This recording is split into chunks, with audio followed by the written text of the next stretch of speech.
What is up, audience? Thank you for tuning in. I have a fun episode for you guys today. I'm here at Tokyo Dome because I'm here to see the legendary Naoya Inoue versus Junko Nakatani. This is the biggest fight in Japanese boxing history, and I am so excited to be here.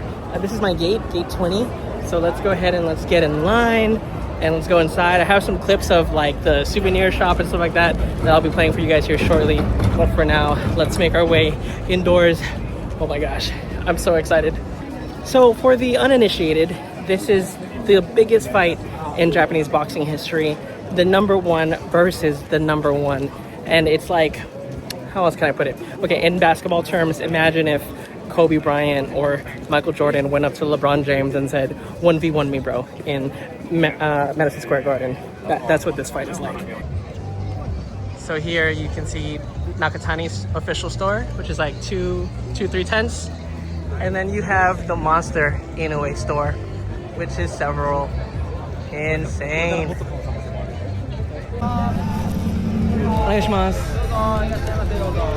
Okay, so real quick, I actually need to edit this while I'm here at the Starbucks, and it's kind of loud. Sorry about that.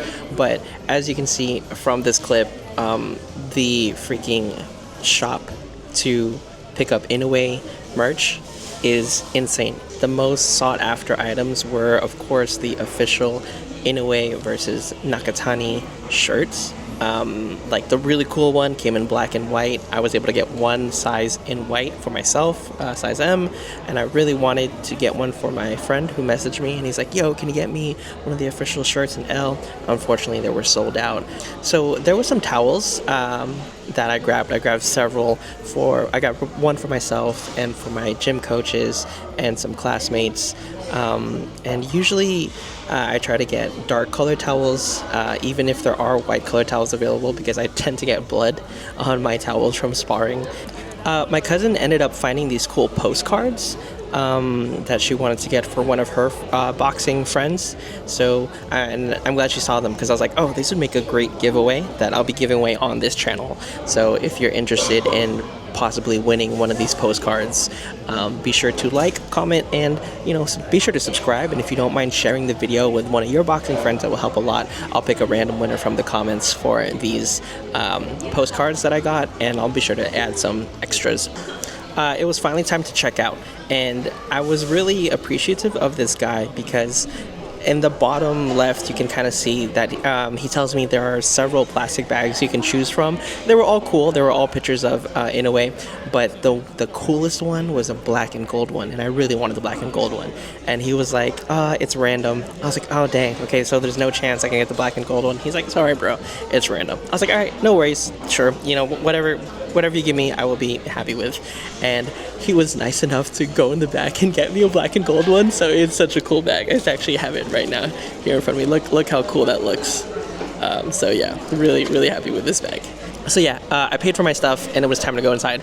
Unfortunately, there was a video and flash photography ban, and at the very beginning I was super scared to get kicked out. I didn't want to miss this for the world, I didn't even sell my ticket, even though people were trying to buy their tickets from me. I got my ticket for 35,500 yen, which however much that is in US dollar, but the tickets were reselling for over $2,000, and someone offered me $1,000 for my ticket, but it's a piece of history, so I couldn't sell it, and I'm glad I didn't, because it was an amazing fight. So for the first 2 hours that I was waiting, just in Tokyo Dome, just chilling and buying food, I didn't film anything because I was scared to get kicked out. And then as I looked around, literally everyone else was filming, and I was like, dang it, I wasted time. I could have been making some cool content for you guys. Again, I was super scared to get kicked out, so I didn't start filming. Look, there's people from the Ohashi gym. The undercards are really cool. I enjoyed them. One or two of them was really brutal. I really enjoyed the Takuma fight. For those who don't know, Naoya has a little brother, Takuma, and he's also a professional boxer. He's also very good.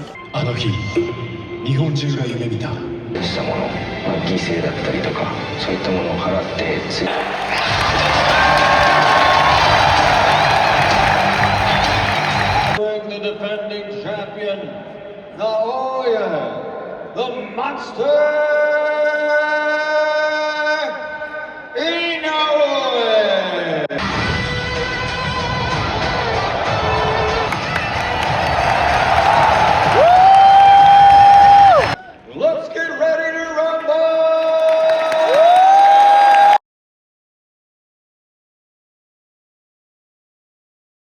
still the unified.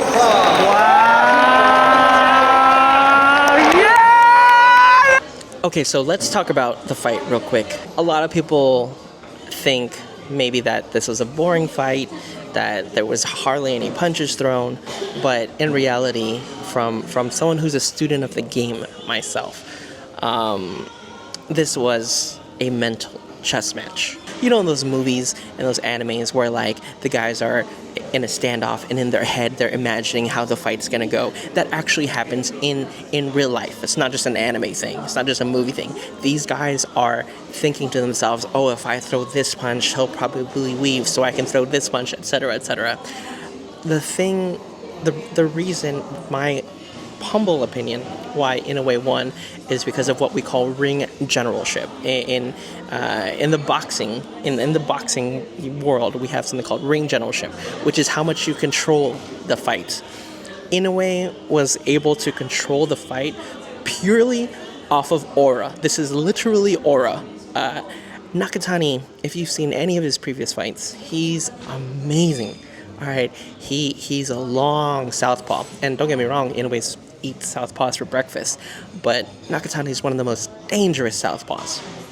Nakatani throws a lot of wide hooks. He throws insanely calculated uppercuts. This night, he didn't do any of that. He was scared is not the right term. Hesitant's not even the right term. He was just kind of frozen because of how good INOUE is.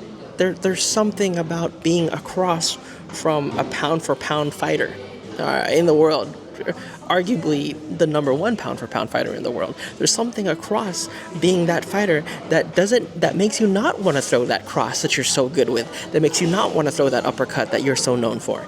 And this is ring generalship. This is literally aura that is helping INOUE win these fights. And so when you watch them, feint and do these little jabs, little steps, this is that mental game, and INOUE's like, I don't care, I'm going for it. INOUE just goes for broke every time, and the reason why INOUE gets away with it is because he's so fast. The whole night the crowd was barely making a sound until you see Nakatani's fist come millimeters from INOUE's face. It was insane. We'd be like, I lost 5 years of my life watching this fight. Okay, I would, like, the whole crowd would be quiet. One person in the corner would shout out, Junto, Nakatani! And then, 10 people would shout out, Noya!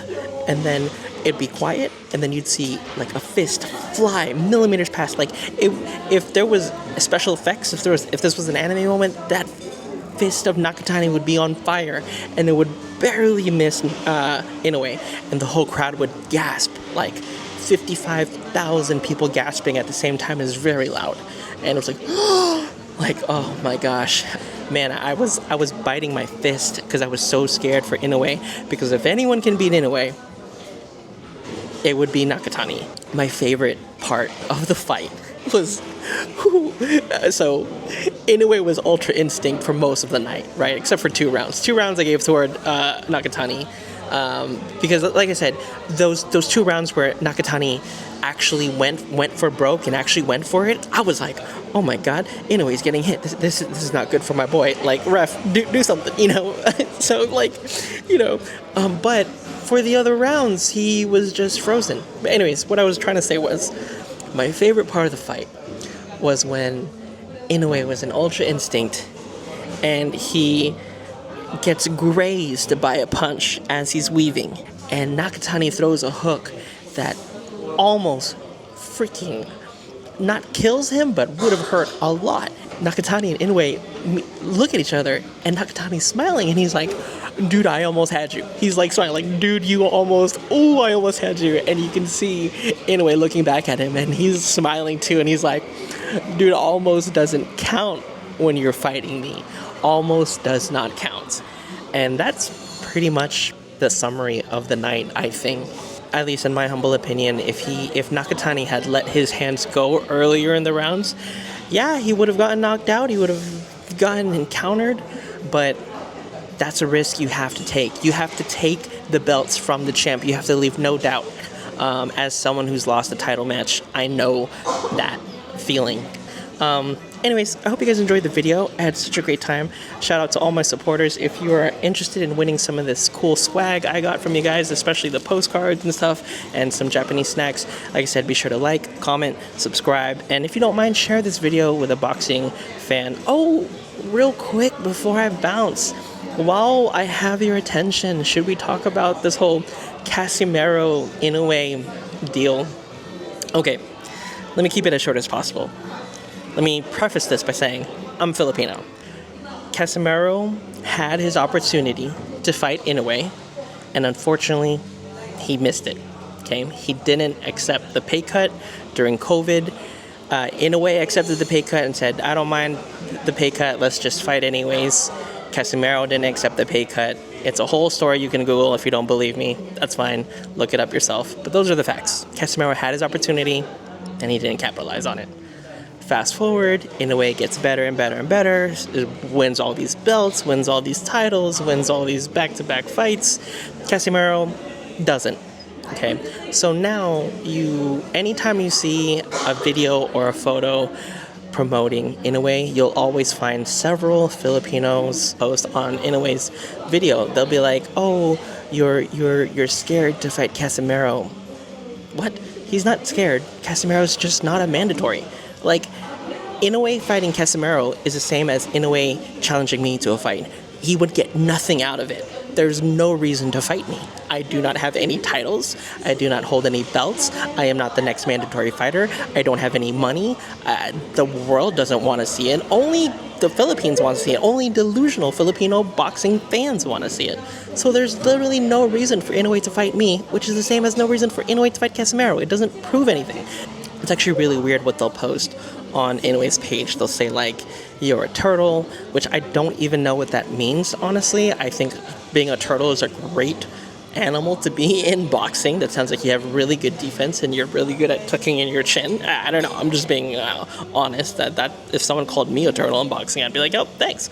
They're definitely not calling him slow because he has one of the fastest hands in boxing. They'll say like, "Oh, you only fight in Japan," which is insane because Inoue's been all around the world, literally beating everyone.